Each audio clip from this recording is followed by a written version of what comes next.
Oke, selamat pagi semuanya. Assalamualaikum warahmatullahi wabarakatuh. Waalaikumsalam warahmatullahi wabarakatuh. Oke, terima kasih sudah hadir di kelas perkuliahan untuk mata kuliah flebotomi. Ini adalah materi terakhir sebelum minggu depan kita akan melaksanakan UTS. Jadi ini pertemuan kita yang kelima ya, kalau nggak salah. Hari ini akan ada dua materi yang akan saya sampaikan. Dua materi ini bagian dari satu kesatuan ya hari ini, kajian hari ini. Yang pertama ada pediatric venipuncture atau pengambilan darah pada anak-anak. Dan yang kedua adalah geriatric venipuncture, yaitu pengambilan darah pada lansia. Jadi harap disimak ya. Pertama saya mau minta maaf karena saya pakai hari Sabtu kalian. Jadi harusnya hari Sabtu santai-santai, ya enggak? Tapi kalian harus kuliah gitu. Jadi saya mohon maaf dan mohon keikhlasannya. Pertama kita akan mulai dari diskusi dulu. Jadi biasanya diskusi itu di belakang, kali ini diskusinya di depan. Saya akan bertanya eh, sesuai dengan apa yang saya tugaskan, gitu ya. Jadi silakan nanti kalau saya tunjuk atau saya bilang silakan yang mau jawab, kalian bebas nyaut, dan kalian juga bebas menanggapi pertanyaan dari temennya. Oke, siap ya. Putri tolong tulis ya nama-namanya. Jadi sebutkan dulu nama kalian dan juga NIM-nya, NIM berapa, biar Putri gampang untuk mencatat. Oke, boleh ada yang mau cerita dulu hasil membaca tentang pengambilan darah pada anak secara sekilas. Silahkan. Masuk Bapak Siapa? Selvi Aprilia, Pak. Boleh, silakan. Oke, sebelumnya izin memperkenalkan diri. Nama saya Selvi Aprilia, NIM 93. Izin menjawab sekilas tentang cara pengambilan darah terhadap anak-anak. Nah, yang saya baca di sini ada beberapa cara untuk pengambilan darah. Yang pertama kita menyiapkan alat, kemudian setelahnya kemudian um, setelahnya apa kita kita meminimalisir kecemasan pada anak karena kan biasanya anak-anak itu takut jarum. Nah, jadi sebelum pengambilan darah ya kita mengurangi rasa cemasnya itu dengan cara mengalihkan perhatian anaknya gitu agar tidak terlalu fokus dengan jarum.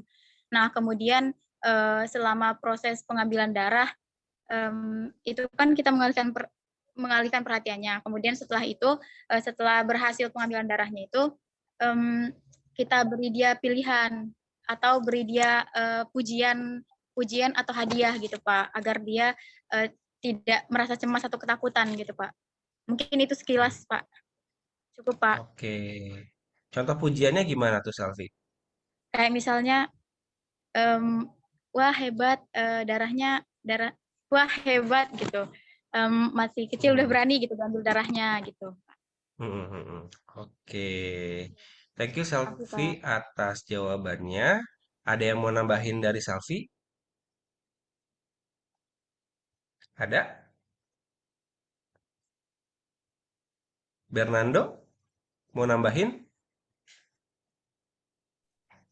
Baik Pak, izin nambahin ya Pak.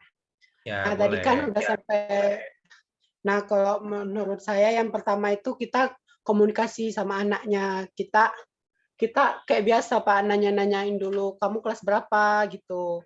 Kamu kamu Hmm. udah sekolah belum gitu. Habis itu kita komunikasi sama orang tuanya juga Pak. Kita komunikasi sama orang tuanya juga. Itu kita minta izin sama orang tuanya, boleh nggak anaknya kita ambil darahnya. Terusnya selanjutnya itu kita kita sama anak itu kita kasih pujian, benar kata Selfie tadi, kalau kalau kita berhasil ngambil darah anak tersebut. Nah, Hmm. jadi seperti itu Pak. Jadi kita harus meminta izin orang tuanya juga Pak, bukan bukan izin anaknya aja Pak. Jadi seperti itu Pak. Oke. Tadi Bernando highlight-nya yang belum disebut sama Salvi ya. terkait dengan komunikasi dengan orang tuanya, termasuk juga minta izin ke orang tuanya. Ada yang mau nambahin lagi yang belum disebut sama Selvi dan Bernardo? Izin masuk, Hal yang Bapak. harus diperhatikan ketika mengambil darah anak-anak. Boleh, Dwi Setiawati? Ya, baik. Izin menambahkan ya, Pak. Tadi kan Selvi sudah menjelaskan bahwa anak-anak itu pasti takut terhadap jarum nih. Nah, jadi kita sebagai petugas ATLM juga kita tuh tidak boleh menunjukkan terang-terangan ketika kita sedang memegang jarum tersebut gitu, Pak. Jadi kita perlakuan terhadap jarum itu di belakang anak itu supaya anak itu tidak merasa takut ketika melihat jarum yang kita pegang. Lalu kita juga tuh dapat mengalihkan perhatiannya, benar yang kata Bernardo dan saya katakan, dengan mengajak ia berbicara, mengobrol secara ceria gitu Pak, untuk mengalihkan perhatian anak tersebut. Baik, itu saja Bapak, terima kasih. Thank you, Dwi. Satu lagi deh yang mau nambahin. Ada? Izin menjawab, Pak. Boleh. Siapa? Sebelumnya izin memperkenalkan diri, nama saya Putri Aprilia Salsabila dengan NIM 84. Hmm. Tadi kan Putri sudah Aprilia itu siapanya Selvi Aprilia? temannya Selvi Aprilia, Pak. Oh iya, oke. Kirain kembarannya. Ya, izin menjawab ya, Pak. Tadi sudah dijelaskan dengan Selvi Aprilia, dengan Bernardo, dengan Dwi terkait pengambilan darah kepada anak-anak. Mungkin saya mau menambahkan ketika kita berkomunikasi dengan anak-anak tersebut, kita harus memberitahu kepada mereka bahwa ini agak sakit. Jadi mungkin untuk tetap tenang agar proses pengambilan darahnya berjalan dengan lancar. Mungkin cukup itu aja, Pak. Terima kasih. Oh, oke. Itu tambahan dari Putri ya. Oke. Kemudian tadi itu rata-rata yang kalian sebutkan itu faktor-faktor yang terkait dengan psikologis, ya nggak?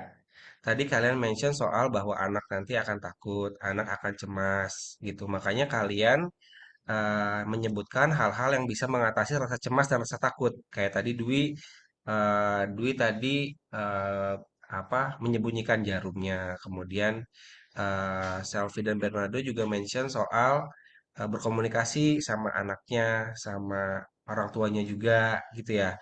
Nah, pertanyaan saya adalah, tadi semua cemas, rasa takut itu kan efek psikologis ya. Dan pasti kalian semua berpikir bahwa anak-anak itu akan takut dengan jarum atau proses pengambilan darah. Nah, kalau secara fisiologis, fisiologis itu berarti tubuh ya. Ada nggak bedanya pasien anak-anak dan pasien orang dewasa? Kalau ada, apa? Ada yang mau jawab? Izin masuk Pak. Boleh, Sarah. Masuk Pak. Jadi Siapa dulu? dari Sarah dulu ya. volume darahnya itu kan antara anak-anak itu berbeda. Pasti lebih banyak volume darah untuk orang dewasa. Terus kalau pada anak-anak itu dia nggak boleh diambil lebih dari 5% dari volume darahnya, Pak. Oke, Itu aja, Pak. itu aja. Oke, tadi dari Sarah betul-betul ya. Secara fisiologis, volume darah orang dewasa dan anak-anak beda. Karena massa tubuhnya juga beda. Massa tubuh itu artinya berat dikali tinggi ya, gitu. Terus mungkin ada faktor umur juga. Nah, jadi massa tubuhnya beda, ya pastinya volume darahnya juga beda. Makanya kita harus take it into consideration uh, when we will draw the blood of the child gitu ya. Kemudian ada lagi kira-kira tadi dari Sarah volume darah. Ada lagi nggak hal yang Izin beda? menambahkan, Pak. Izin menambahkan, Pak. Masuk Bapak. Siapa yang mau nambahin? Izin masuk, Pak. Boleh, boleh. Siapa dulu nih? Oke. Kalau ini Tauhid, Pak. raise hand aja ya, biar gampang ya. Tauhid dulu, boleh? Silakan Tauhid. Ya, Pak. Eh, dari bentuk venanya, Pak, dewasa dengan anak-anak berbeda. Jika dewasanya kalau bayi itu diambil darah venanya itu menggunakan Venivure. Venivure itu Pak apa? Semacam senter ditaruh di bawah lengan agar cahaya tembus ke atas agar apa venanya terlihat Pak. Seperti itu Pak. Terima kasih. Oke, jadi venanya gimana tadi? Sorry, saya kok tadi agak ini ya kelempar ya. Boleh diulang Tauhid? Eh, Venanya gimana? venanya itu kalau yang dewasa lebih menonjol, sedangkan kalau anak-anak itu belum bisa dipalpalasi atau diraba belum bisa Pak. Jadi kalau Hmm, untuk bayi itu biasanya disenteri atau di Venavure pada bagian oke. lengan bawah agar cahaya tembus ke atas supaya Hmm, venanya terlihat, Pak. oke. Jadi kata Tauhid, venanya lebih sulit untuk dipalpasi karena kurang menonjol dibandingkan dengan orang dewasa. Ada lagi? Satu orang lagi deh. Izin Fernando, menambah. Bapak. Boleh, Citra? Jadi kalau pada anak-anak itu bisa posisinya itu bisa dipangku oleh orang tuanya. Terus Hmm, untuk si penyuntikannya itu biasanya di tumitnya, Pak, tumit kaki. Terus kalau di hmm. usia sampai 6 bulan itu biasanya pakai health stick. Terus kalau 6 bulan sampai 2 tahun itu biasanya pakai finger stick. Terus kalau 2 tahun sampai dewasa itu pakai venipuncture, Pak. Oke, oke, ntar kita bahas ya. Thank you, Citra. Oke, sekarang saya mau share screen dulu. Eh, kita bahas ya, tadi yang udah kita diskusikan sedikit.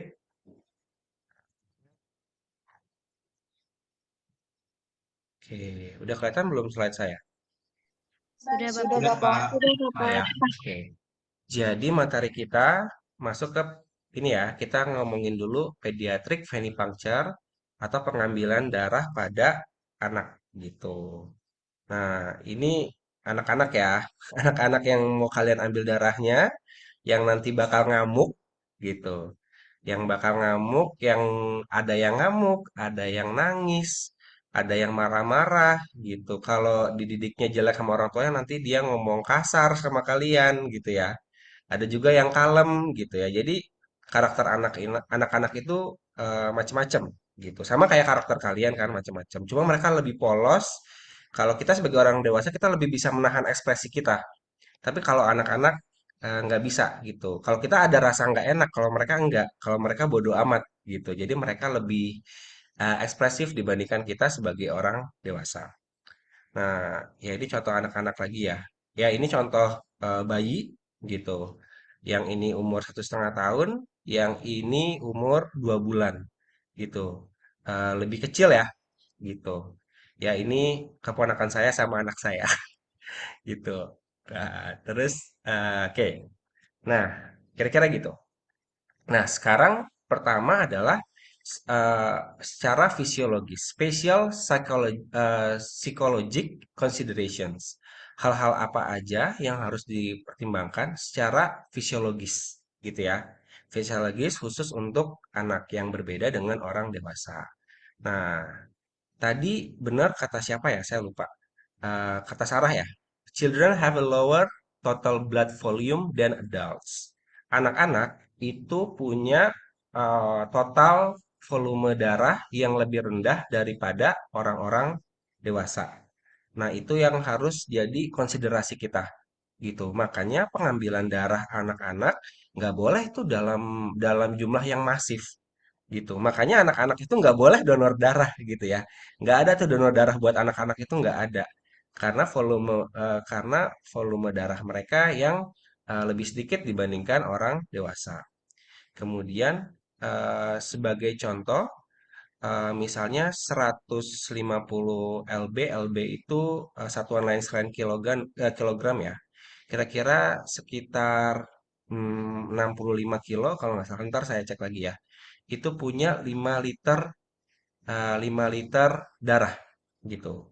Artinya kalau kita ambil 10 mililiter sampel itu tuh merepresentasikan 0,2% dari total volume darah.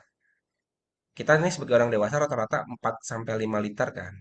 Kalau diambil 10 mili ya keambilnya cuma 0,2% aja.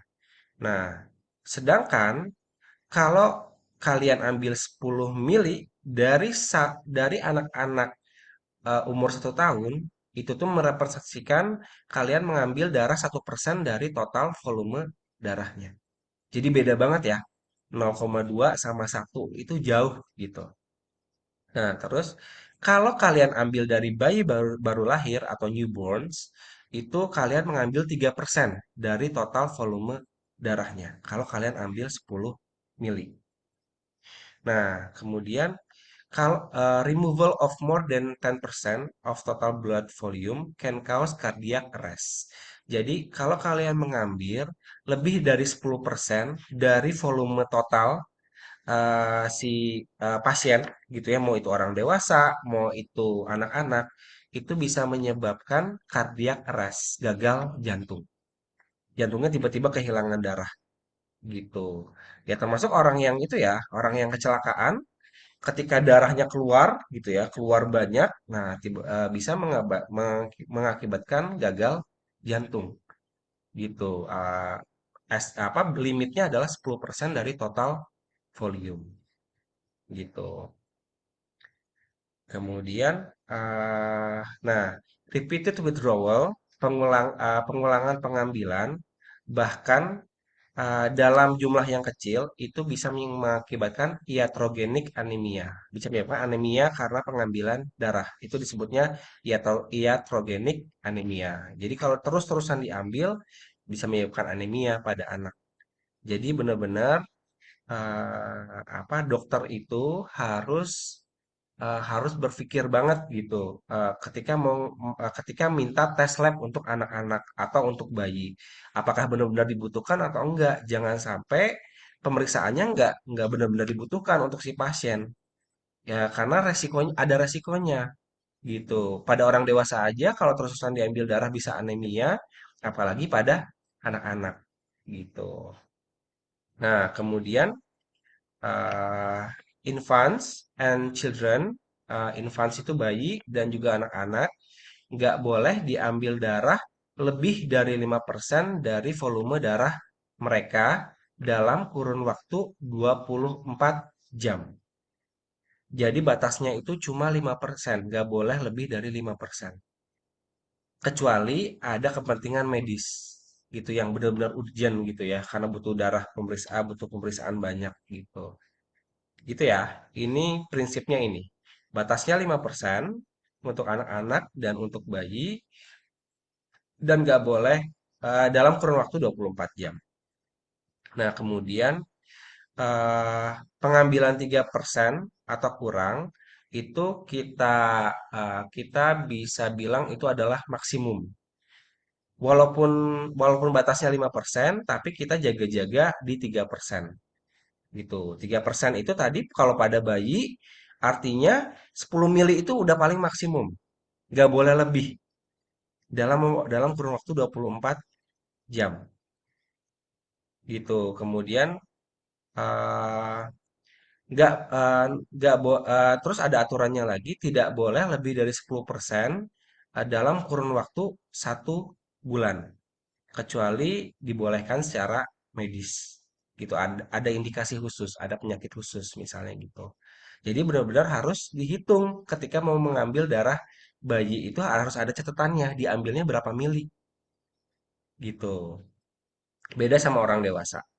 Nah kemudian newborns atau bayi baru lahir punya proporsi yang lebih tinggi proporsi eritrosit ya yang lebih tinggi dibandingkan adults dibandingkan orang dewasa. Kalau orang dewasa kan 45% ya. Plasmanya berapa? 55%. Kalau pada newborns itu 60% si eritrositnya. Plasmanya 40%. Makanya HB, jumlah eritrosit, kemudian termasuk juga jumlah leukosit, jumlah trombosit normal pada bayi itu lebih tinggi daripada pada orang dewasa. Makanya nilai normalnya berbeda antara bayi, anak-anak, dan orang dewasa itu beda-beda nilai normalnya. Nggak bisa kalian pakai nilai normal orang dewasa, kalian pakai untuk hasil lab bayi atau anak-anak gitu. Oke, karena proporsinya juga berbeda. Kemudian lanjut lagi, nah tadi ya, proporsi plasmanya lebih rendah 40% versus 55% pada orang dewasa. Nah, kemudian newborns and infants are also more susceptible to infection. Mereka itu lebih mudah terkena infeksi. Karena apa? Karena sistem imun mereka masih immature, masih belum matang. Jadi mereka rawan banget terkena infeksi. Makanya harus hati-hati ya. Maksudnya kalian pastiin ketika ngambil darah tonic wednya bersih, kemudian tempatnya juga bersih. Kalian desinfeksi dulu itu meja kerjanya. Kalau ada anak-anak atau ada balita gitu ya, kalian harus lebih ekstra hati-hati. Karena jangan sampai ya, karena maksudnya eh, kebayang nggak sih, maksudnya kesakitan sama anak, maksudnya anak-anak merasakan kesakitan itu beda sama orang dewasa gitu. Dan apa? Ya mereka belum bisa ngomong gitu kalau ngerasa sakit kan, beda sama kita gitu. Jadi akan lebih repot dan akan lebih menyiksa untuk anak-anak ketika mereka terkena infeksi bakteri atau virus. Tuh. Nah, ini contohnya nih. Misalnya, ini ini kalkulasinya. Contohnya misalnya ini ada prematur neonate atau bayi yang prematur, ini ada bayi yang full term, bayi yang nggak prematur ya, gitu. Kemungkinan darahnya itu adalah 95 mili, eh, 95 mili per kilogram. Jadi nanti tinggal dikali aja dia kiloannya berapa. Kalau bayi prematur kan mungkin dia 1,5 kilo bisa jadi beratnya. Jadi 95 mili dikali 1,5 gitu. Nanti maksimum save-nya adalah 3%, 0,0 berarti sama dengan 0,03 gitu ya. Nah, kemudian nanti tinggal di ini aja dikali, kemudian nanti kita bisa lihat volume aman diambil darahnya itu berapa gitu. Jadi ini contohnya kira-kira gitu ya. Ngerti nggak cara perhitungannya? Ada yang mau nanya? Ada yang mau bertanya? Cara perhitungannya gimana? Cukup, Pak. Cukup, Sudah? Pak. Bisa? Kalau ada di ujian bisa ya? Insya Allah bisa, Pak. Bisa ya? Oke. Bentar, bentar.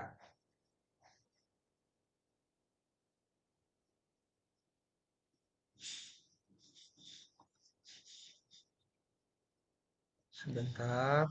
Eh,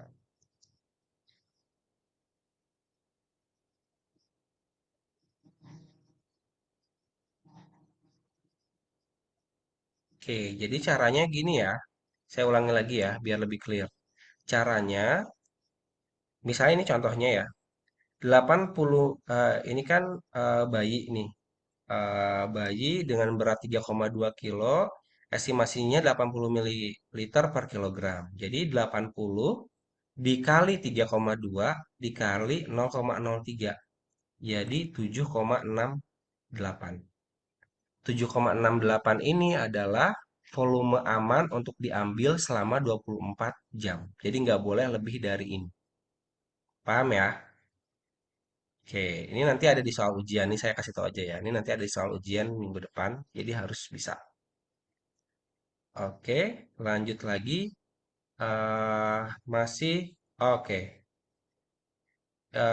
Kalau tadi fisiologis, secara fisiologis, kalau sekarang secara psikologis.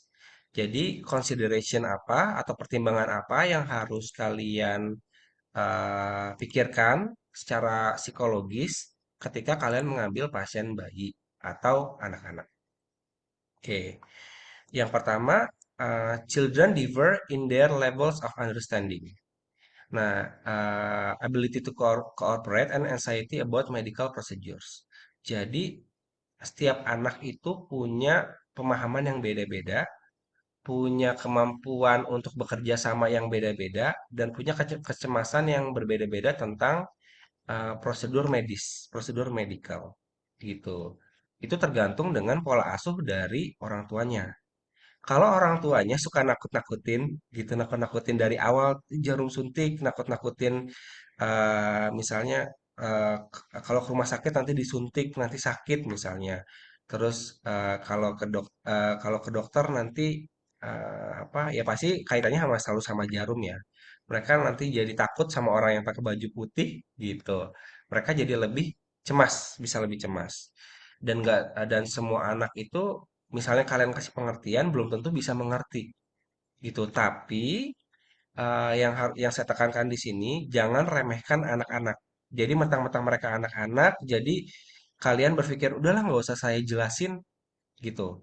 Nggak usah saya jelasin toh mereka nggak akan ngerti. No, mereka bisa ngerti gitu. Cuma mereka nggak bisa mengekspresikan balik ke kalian. Jadi kalian sesuai dengan prosedur kalian selama ini melakukan flebotomi harus ada inform dan juga konsen.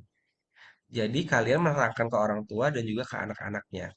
Ke anak-anak pasti dengan cara yang lebih sederhana gitu. Dan kalian mungkin cara penyampaiannya jadi lebih kekanak-kanakan gitu, biar mereka bisa lebih mengerti. Dan kemampuan mereka untuk bekerja sama juga berbeda-beda. Nah, cara komunikasi sama anak eh, yang harus kalian perhatiin adalah kalian itu harus berdiri sejajar sama mata mereka. Kalau anak-anaknya duduk atau even anak-anaknya berdiri, kaliannya berdiri, itu gimana? Anak-anaknya pasti harus ngedongak ke atas kan? Dan kayak gitu tuh secara psikologis membuat anak-anak merasa kalian tuh benar-benar punya power dan itu tuh menakutkan buat mereka. Kalian itu nggak friendly kalau kalian ngejelasin sambil berdiri. Jadi anak-anaknya harus ngedongak untuk ngelihat kalian. Jadi caranya kalian harus harus apa istilahnya eh, harus bertekuk lutut gitu biar atau harus jongkok gitu atau kalian harus duduk usahakan mata kalian sejajar sama matanya dia itu akan lebih memudahkan kalian dalam berkomunikasi sama pasien anak. Kemudian as a phlebotomist sebagai phlebotomist goal kalian tujuan kalian adalah untuk memastikan eh, bahwa pengambilan darahnya itu setenang mungkin, senyaman mungkin, dan painless, setidak sakit mungkin untuk si anak-anak. Jadi kita usahakan seperti itu. Nah, makanya biasanya pada pasien anak-anak itu biasanya suka disediakan gel. Gel pereda rasa sakit. Saya lupa namanya apa. Kayak gel, jadi ada gelnya itu ada sifatnya anestetik gitu ya. Jadi meredakan rasa sakit. Jadi less painful. Akan berkurang rasa sakitnya buat mereka. Nah, kemudian how to minimize the child's anxiety. Bagaimana cara meminimalisir kecemasan pada anak. Oke, yang pertama adalah kalian siapin equipment atau peralatan sebelum anak-anak datang. Jadi kan biasanya kalau kalian praktek, biasanya peralatannya disiapin ya ketika pasiennya udah datang ya, pasiennya udah duduk ya. Kalau ini enggak, sebelum pasiennya datang, kalian udah tahu nih pasien anak-anak, jangan dulu dipanggil. Siapin dulu peralatannya. Itu akan meredakan kecemasan mereka gitu. Karena kan kalau mereka ngeliatin kalian nyiapin peralatan, dia akan makin cemas. Kemudian if possible, kalau memungkinkan eh, apa kalian melakukan prosedur ini di ruangan di ruangan yang khusus khusus untuk anak-anak kalau ada. Kalau nggak ada ya nggak apa-apa di apa di ruangan biasa. Jadi kalau memungkinkan ya. Kemudian kalian harus be friendly, cheerful, and empathetic.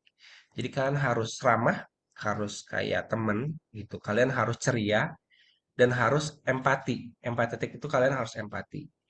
Berempati tentang rasa sakitnya dia, tentang rasa cemasnya dia, gitu. Ingat ya, karena ini kan maksudnya gini, ketika kita ingin melakukan sesuatu kepada orang, memperlakukan orang, gitu, kita berpikir bahwa kita ingin diperlakukan seperti apa sih sama orang lain, gitu. kalau jadi kalian mencoba memposisikan diri kalian sebagai si pasien gitu, sebagai si anak-anak ini. Kemudian explain what you will be doing. Kalian menjelaskan apa yang akan kalian lakukan gitu. Tapi sesuaikan dengan umur si anaknya. Jadi menggunakan bahasa yang sesimpel mungkin gitu. Kalau kalian perlu ada demo, nggak apa-apa. Kalian demoin dulu, misalnya bagusnya ada boneka ya, misalnya ada boneka beruang gitu. Kalian ikat pakai tourniquet, kemudian kalian liatin seperti apa gitu. Kemudian do not say that it will not hurt. Jadi jangan sekali-kali berkata bahwa ini tidak akan sakit. Jadi kalian bisa berkata nanti akan sakit, tapi sedikit, gitu ya. Kemudian give the child choices. Jadi kasih anak-anak itu pilihan. Pilihan. Jadi dia itu punya perasaan, dia itu punya kontrol, nggak powerless. Dia punya kontrol terhadap sesuatu, gitu. Contohnya misalnya kalian kasih pilihan misalnya ada plasternya nih nanti plasternya ada warna kuning warna merah. Kalian nanya ini mau nanti plasternya mau yang warna kuning atau mau yang warna merah misalnya gitu. Kemudian bantalannya misalnya ada yang gambar dinosaurus ada yang gambar bunga misalnya atau gak ada gambar kucing kalian mau milih yang mana gitu misalnya gitu. Jadi dia itu lebih punya power gitu ya. Nah kemudian use the shortest possible needle. Jadi gunakan jarum sependek mungkin gitu pada prosedur dan keep it out of sight. Jadi jangan biarkan anak-anak ngelihat jarumnya. Walaupun ada aja yang berani ya gitu. Eh, karena mereka itu biasanya nanti kalau ngelihat jarumnya itu mereka nanti biasanya akan histeris. Kalau histeris, tangan mereka bisa ditarik. Nah, nanti sebelum kalian nusukin, kalian bisa bilang, nanti ini akan sakit sedikit. Misalnya, Ade tenang ya. eh Ade tenang, boleh teriak, boleh nangis, tapi tangannya jangan ditarik. Gitu. Oke? Anak teriak, anak nangis, itu hal yang biasa. Jadi, tugas kalian itu goalnya itu buka ya walaupun goal kita membuat dia nyaman dan aman, tapi kalau nangis dan teriak itu adalah bagian dari sifat naturalnya mereka. Jadi jangan takut kalau misalnya bayinya nangis atau anaknya nangis ya udah nggak apa-apa, biarin aja.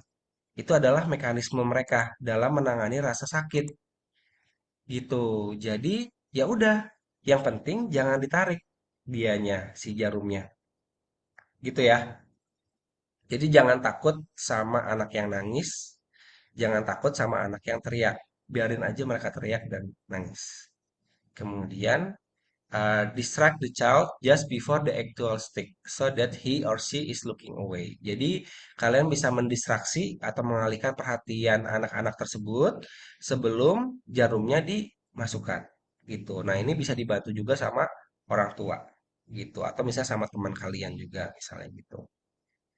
Kemudian during the draw, selama pengambilan, kalian bisa ngasih tahu anak-anaknya berapa lama lagi prosesnya akan selesai.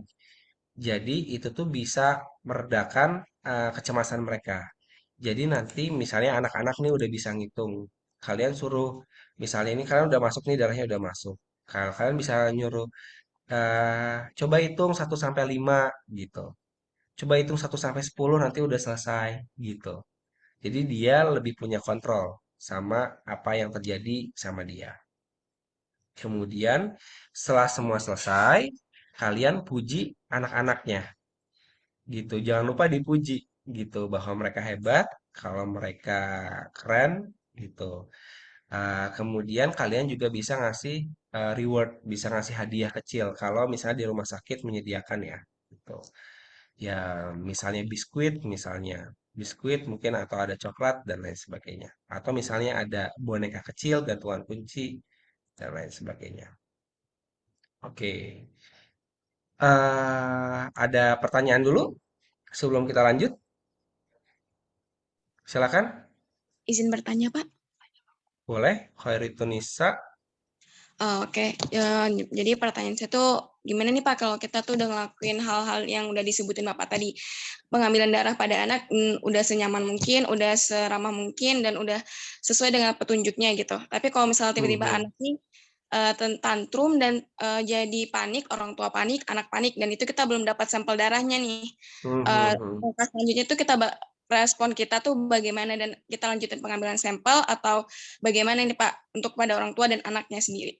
Terima kasih Bapak. Oke. Ya. Oke. Nah, tadi ini dicatat ya, Putri, Nisa nanya. Jadi kalau anaknya tantrum gitu ya, tantrum kan dia bisa sampai teriak-teriak, bisa sampai guling-guling di lantai gitu ya.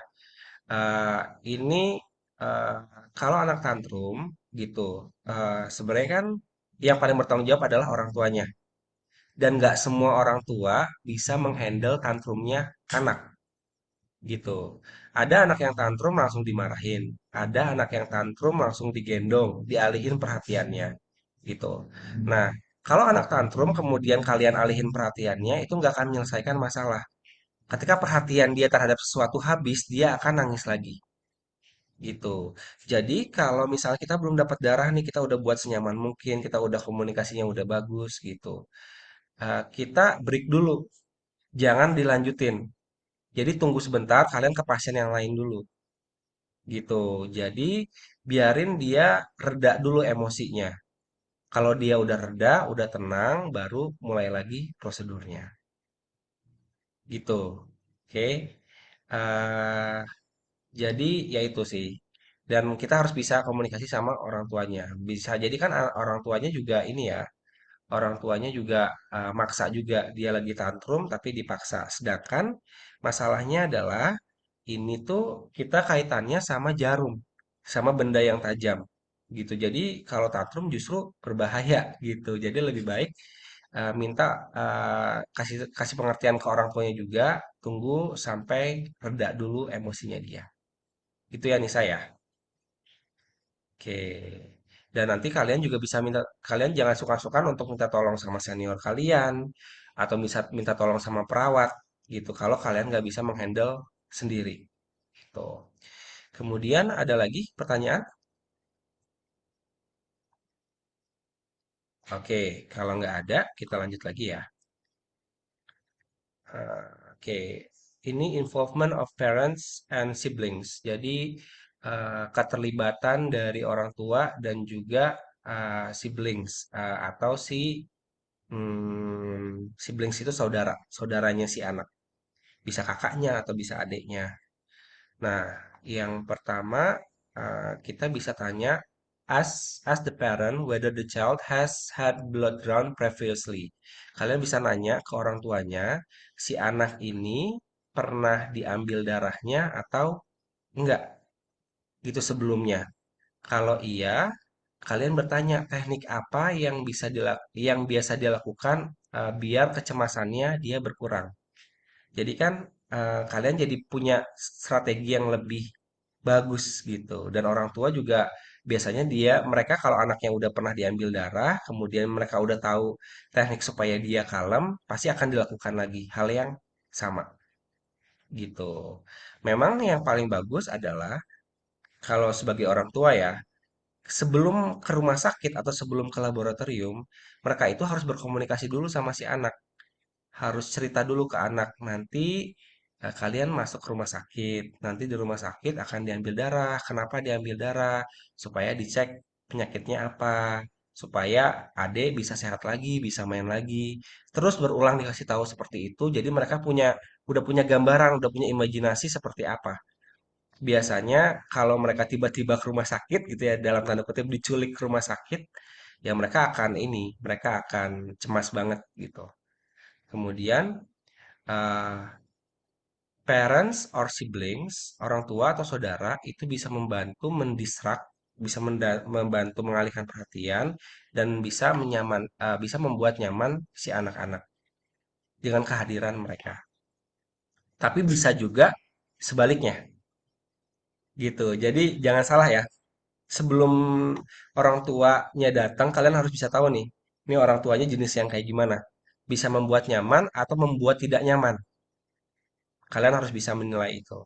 Kemudian, nah, some parents might prefer not to remain with the child during the procedure. Jadi, beberapa orang tua itu eh, apa? Mereka itu memilih untuk nggak sama anaknya selama pengambilan darah karena mereka nggak tega ngelihat anak kesakitan gitu, atau mereka nggak nggak kuat lihat darah gitu. Ada orang tua yang kayak gitu. Ada nggak di sini yang laki-laki ya, yang disunat tapi eh, bapaknya nggak nemenin? Ada nggak? Ada? Oke.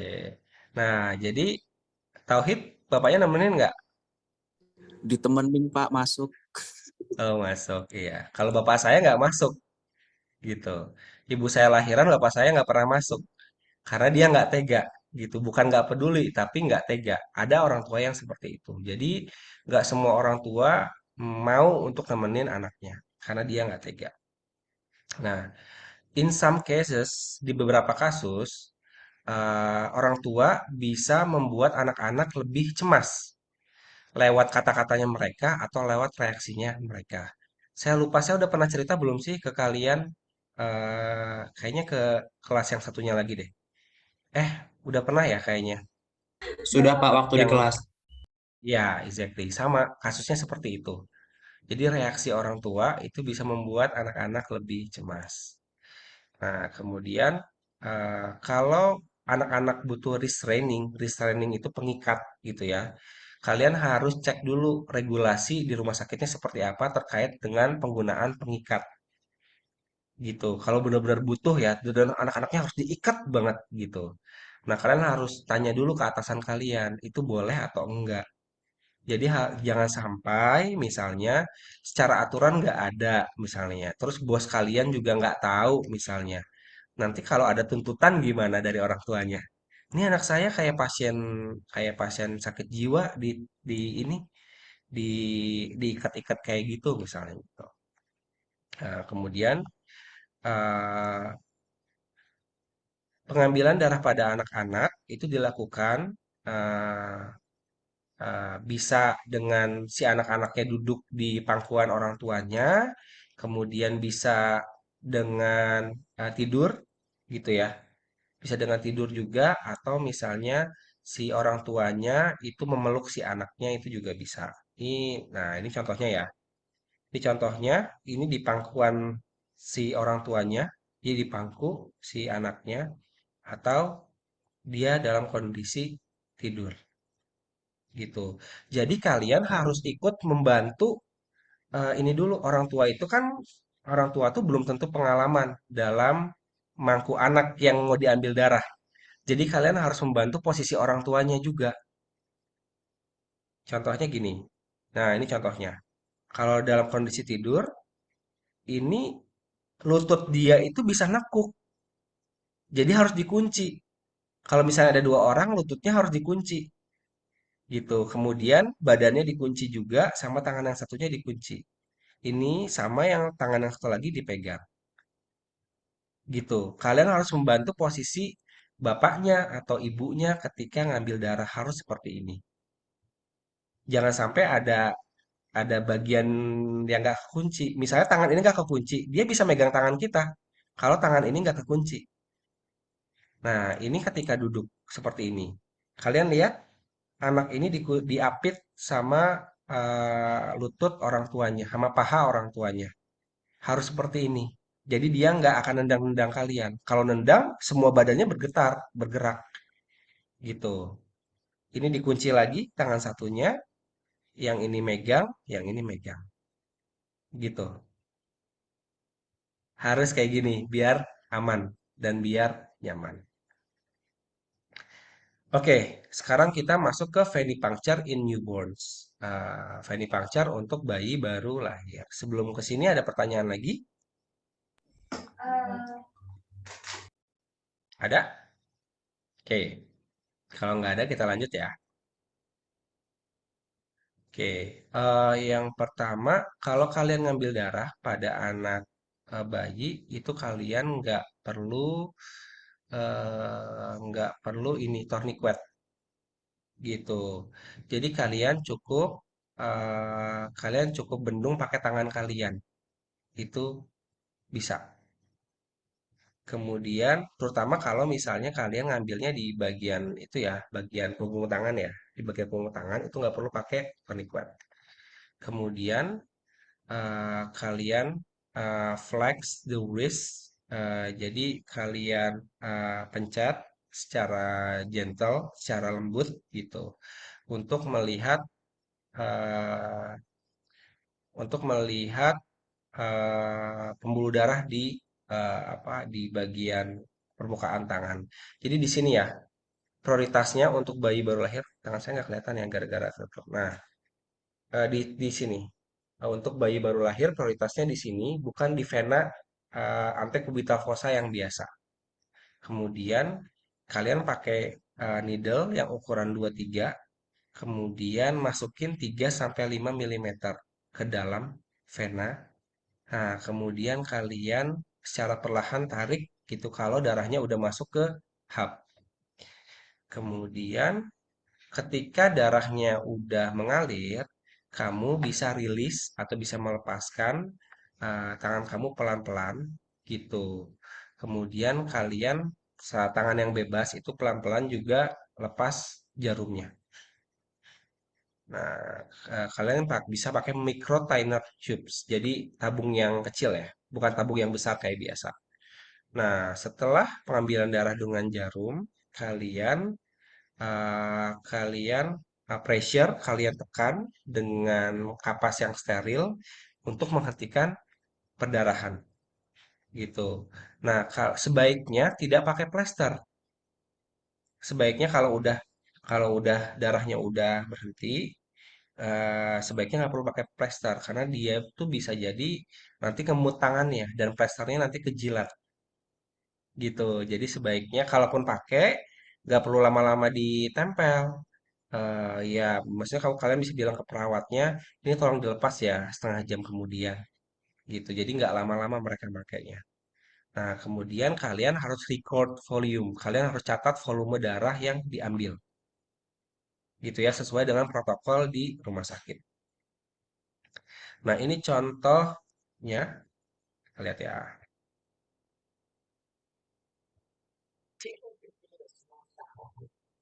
Oke, bentar ya. Nah, ini, nih.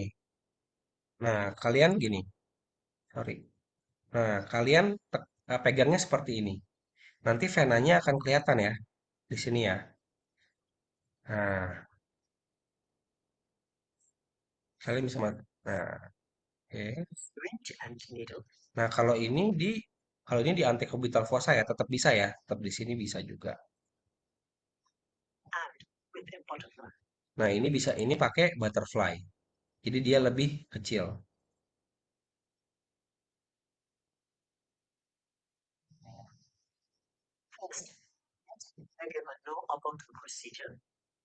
Oke, ini perawatannya. Oke, ini saya langsung ke ininya ya, langsung ke pengambilannya ya.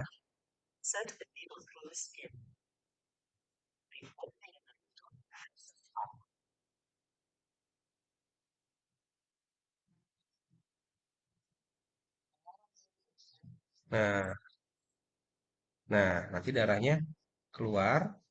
Nah, kalian bisa dengan cara seperti ini.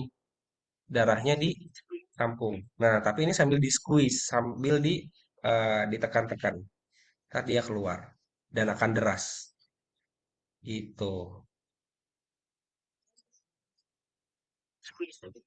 Nah, gitu ya.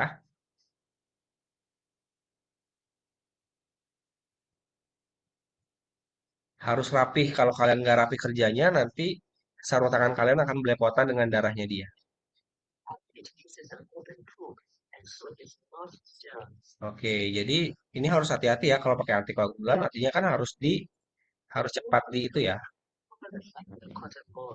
Harus cepat di apa di homogener. Oke, ini udah beres. Nah, ini contoh. Nah, ini kalau pakai tonic wet dia pakai kayak selang gitu ya. Nggak perlu terlalu kenceng-kenceng ya. Oke, ini kan kalau ini dia kelihatan enak.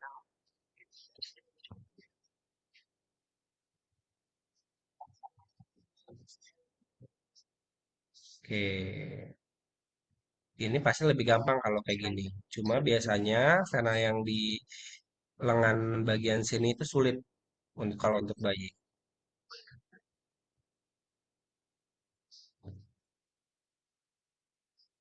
Ini nggak boleh ya. Ke pasien dewasa, ke pasien anak-anak pun nggak boleh. Kalian ini hubnya di sini, kemudian kalian tarik. Walaupun nanti akan keluar, itu akan menyebabkan sampelnya rusak. Dan nanti akan ngaruh juga ke si pembuluh darahnya, akan lebih mudah untuk kolaps. Jadi nanti kalau kalian PKL, kemudian ada senior kalian ngajarin kayak gitu, itu salah. Oke.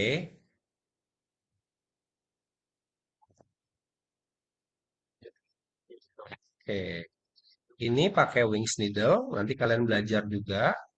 Nah, dia lebih kecil. Ya.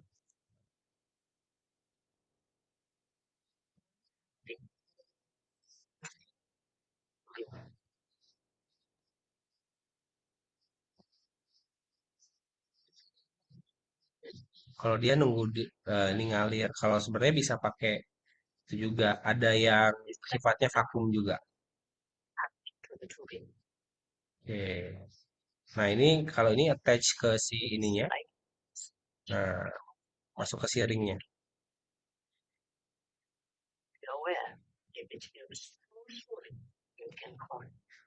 Oke. Oke, kalau terlalu lama itu juga bisa membeku nanti. Bisa ada bekuan kalau terlalu lama ya. Oke. Nah, gitu kira-kira. Oke. Nah, kemudian kita lanjut lagi. Terima kasih. Ada pertanyaan terkait dengan ini? Izin masuk, Pak. Boleh, Izin bertanya, Pak. silakan. Boleh, Izin siapa dulu? memperkenalkan. Raise hand dong. Kan ada raise hand-nya tuh di reaction. Raise hand dulu, nih kayak saya nih. Raise hand. Nanti bisa diturunin. Oke, ya. Jadi dari Salvi dulu boleh? Ya, sebelumnya izin masuk, Pak. Sebelumnya izin memperkenalkan diri. Nama saya Selvi Aprilia, NIM 93. Nah, mungkin saya bertanya dari video tadi ya, Pak. Nah, tadi yang saya Hmm. perhatikan itu ada beberapa bayi yang seperti tertidur dan juga ada yang bangun. Nah, itu sebenarnya tuh lebih efektif kita mengambil darahnya pas mereka masih tidur atau pas mereka bangun, Pak. Nah, kemudian untuk yang selanjutnya ini yang terakhir itu kan kayak ada selang ya, Pak, pas pengambilan darahnya. Nah, itu apakah tidak Hmm. menimbulkan efek yang lebih sakit gitu, Pak? Karena kan perjalanan darahnya itu dari apa? Dari pas penusukan, dari tempat yang ditutup sama pas ngambil darahnya itu kan agak panjang ya, Pak. Nah, itu apakah tidak lebih Hmm. sakit gitu, Pak? Terima kasih, Pak. Cukup, Oke, Pak. oke, ya. Thank you, Salvi. Saya langsung jawab aja ya. Yang pertama, kalau pada bayi, bayi baru lahir ya, newborn ya, itu lebih mudah kalau mereka tidur gitu. Tapi mereka pasti nanti akan kaget gitu ya. Tapi kalau kagetnya mereka tuh masih bisa kita kontrol. Gerakan mereka tuh masih lemah kan, jadi masih bisa kita kontrol. Kalau udah anak-anak nih, udah batita deh misalnya, udah 1,5 tahun itu jangan dalam kondisi tidur ya, harus dalam kondisi mereka awake atau kondisi bangun. Tapi kalau yang newborn masih kayak bayi baru lahir, mungkin kurang dari 3 bulan gitu, 3 bulan atau 6 bulan masih oke, itu dalam kondisi tidur juga nggak apa-apa, asal gitu ya. Itu akan lebih mudah, lebih memudahkan. Kemudian kalau pakai wings itu akan berkurang rasa sakitnya karena jarumnya kecil. Kalau tadi Selvi nanya kalau selangnya panjang itu akan lebih sakit. Nah, pertanyaannya, kita sakit itu kalau apa? Kalau pas ditusuknya kan? Ketika diambilnya kan enggak sebenarnya gitu. Jadi apa selangnya panjang itu nggak jadi lebih sakit nggak? Karena kan sakitnya itu ketika ditusuknya. Begitu, Selfie, kira-kira. Oke, Gitu ya. baik. Kemudian Sarah, silakan.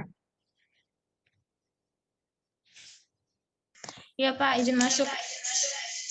Mm-mm, Izin bertanya Pak. Kan boleh. kalau bayi itu kan bisa diambil di tumitnya ya Pak, bisa Mm-mm. lewat tumit. Nah itu bedanya ngambil di tangan sama di tumit itu gimana Pak? Oke, oke. Itu nggak masuk slide saya ya. Tapi nanti saya jelasin. Oke, saya lewat dulu ya Sarah ya, jawabannya ya. Oke, Baik nanti di Pak. akhir. Oke, thank you Sarah. Sekarang Dwi. Sebelumnya izin bertanya Bapak, tadi kan mengenai Mm-mm. video yang ya Pak, itu kan kita pengambilan darahnya dengan cara ditabung. Nah, apakah teknik seperti itu dapat beresiko hemolisisnya tinggi gitu Pak? Karena kan itu darahnya langsung kita tampung di tabung gitu Pak. Baik Pak. Oke, iya, jawabannya iya. Itu bukan hemolisis ya, maksudnya bekuan ya. Bisa menyebabkan potensi terjadinya bekuan yang tinggi kalau tadi darahnya ditampung. Kalau misalnya kalian butuh hematologi, kalau butuh serum itu nggak masalah, ya nggak?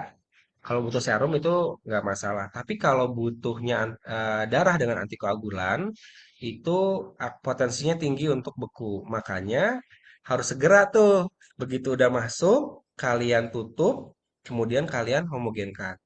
Baru urus tuh si needle ya. Gitu. Jadi memang perlu kecepatan tangan ya. Kecepatan tangan dan juga kecermatan kalian biar darahnya nggak beku. Jadi jangan sampai wah udah kalian ambil, batonya beku. Ya ingat ya tadi ya, kita punya batasan dalam pengambilan darah pada bayi, volumenya. Oke, kemudian Reza Anjani, Baik, Pak. Apakah suara saya sudah terdengar? ya kedengeran. Izin bertanya, Pak. Kalau pada pasien newborn itu, apakah ada kemungkinan buat dia hematum, Pak, pada tangannya jika ada Oh, kesalahan saat hmm, pengambilan darah? Terima kasih, Pak. ya, oke. Ya, jawabannya iya. Terutama pada bayi ya. Kalau tadi diambil dari bagian sini, itu kemungkinan hematumnya akan besar gitu. Karena eh, bayi itu serba kurang gitu ya. Maksudnya organ-organnya belum berfungsi dengan sempurna, sistem imunnya belum sempurna, termasuk juga pembuluh darahnya lebih rapuh gitu. Makanya kemungkinan terjadinya hematum itu sangat besar pada bayi gitu. Gitu jawabannya. Kalau kalian nggak hematum ketika ngambil bayi, ya kalian jago gitu. Berarti ngambilnya jago banget banget gitu. Tapi kalaupun memang hematum, ya memang karena memang mereka si pembuluh darahnya masih tipis ya, gitu dibandingin kita sebagai orang dewasa. Tuh. Oke. Kemudian siapa? Citra Dwi. Iya Pak, izin masuk Pak. Kalau Hmm. misalnya nyuntiknya itu lebih dari sekali, kan misalnya kita udah nyuntik tuh Pak, terus nggak kena venanya, terus kan kita ambil lagi tuh. Nah kita suntik sampai 2 sampai 3 kali, misalnya baru dapat venanya itu nggak apa-apa, apa nggak boleh? eh Ya nggak apa-apa sih. Jawabannya nggak apa-apa. Karena goal kita kan ngambil darahnya ya, tapi pasti itu akan ya meningkatkan rasa tidak nyaman buat si bayi dan anak-anak. Ya kalau bisa dihindari. Nah, cuma jadi gini, paling gampang tuh gini. eh, Kalau kalian sebagai junior atau misalnya nanti bekerja misalnya, kalian 2 kali nggak bisa ngambil nih gitu.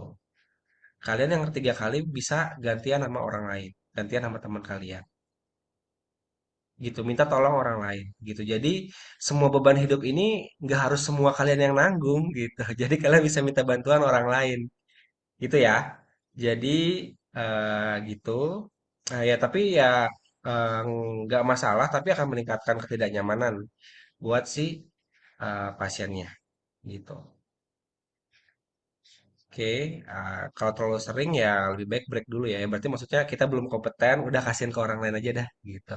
Oke, atau pasien ini terlalu sulit buat kita, misalnya apa level level sulitnya itu level 9, sedangkan kemampuan kita masih 6 ya nggak akan nyampe gitu. Jadi biar orang lain yang lebih berpengalaman gitu. Kan kita proses belajar itu kan nggak harus langsung jago gitu kan. Jadi semuanya berproses, semua butuh waktu. Oke, terakhir ya, Hilfiah. Baik, Pak. Izin masuk. Jadi kalau misalnya baby newborn-nya itu hematum, apakah akan bisa terjadi berakibat fatal gitu, Pak? Terima kasih. Oke, ya kalau hematum enggak sih, karena kan dia cuma darah yang keluar dari jaringan aja gitu. Jadi nggak ada efek secara fungsi. Paling efeknya secara estetik ya.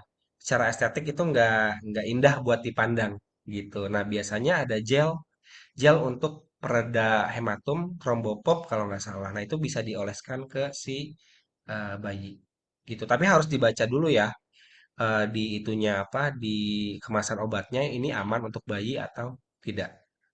Jadi buat bayi, buat ibu hamil itu banyak banget hal-hal yang nggak aman gitu. Contohnya misalnya kalian pakai obat nyamuk elektrik itu nggak boleh pada bayi. Misal kalian punya bayi ini one day kalian jadi orang tua nggak boleh pakai obat nyamuk elektrik gitu. Walaupun nyamuknya banyak gitu. Kemudian contohnya ibu hamil nggak boleh minum tolak angin.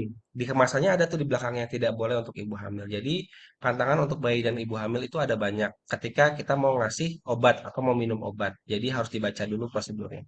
Cuma ada gel untuk pereda hematum. Itu bisa dipakai untuk orang dewasa biasanya. Tapi untuk bayi, nah itu harus cari tahu dulu. Dan sesuai anjuran dokter juga ya. Gitu. Hanifah mau nanya? Iya, Pak. Boleh. Kalau tantangan mengambil darah pada bayi itu ada nggak, Pak? Terima kasih. Gimana, sorry? Tantangan mengambil darah pada bayi kan kalau anak-anak itu kan kayak harus dialihin perhatiannya dan lain-lain. Nah, kalau pada bayi itu apa ya? Hmm, saya kurang kedengeran tuh. Boleh ini, ada seseorang yang membantu? Izin Ya, membantu. Pak, izin bantu. Iya, boleh-boleh.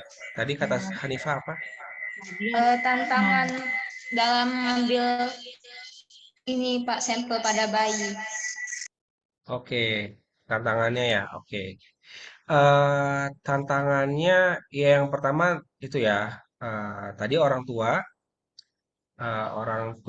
itu bisa itu ya, bisa membantu, bisa tidak membantu. Kalau dia tidak membantu, ya itu jadi tantangan tersendiri buat kita.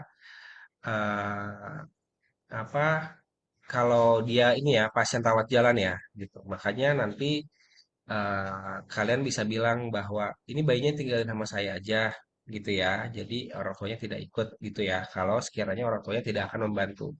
Kalau bisa membantu ya cukup cukup satu orang tua aja, gitu. Jangan dua-duanya ya, jangan dua-duanya.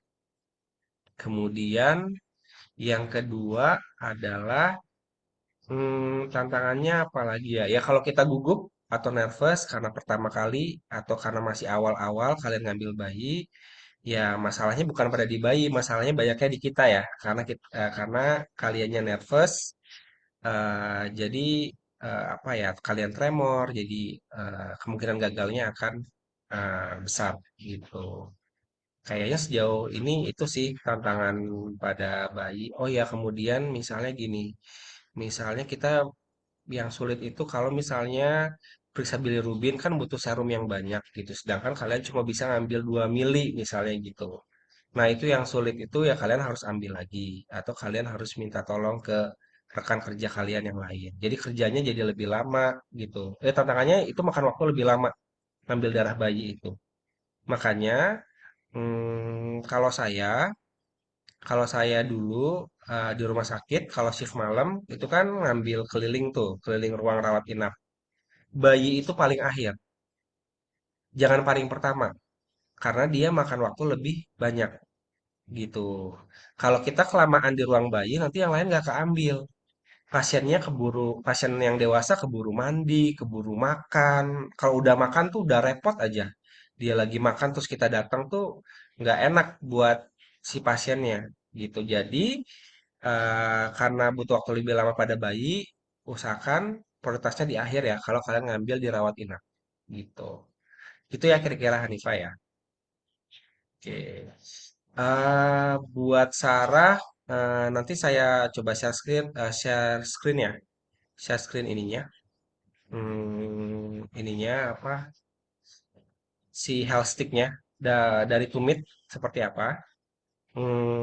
Oke, mungkin untuk venipuncture, pediatric venipuncture, materinya segitu, akan masuk ujian juga ya, gitu. Kita break dulu ya. Kita break dulu sekitar 10 menit. Jadi kalian silakan ambil snack, bikin kopi, bikin apa teh manis, boleh. Kita lanjut lagi nanti ke venipuncture pada lansia atau geriatric venipuncture. Oke, terima kasih. Kita balik 10.26 ya. 10.26. Oke. Wassalamualaikum warahmatullahi wabarakatuh. Waalaikumsalam warahmatullahi wabarakatuh. Makasih Pak.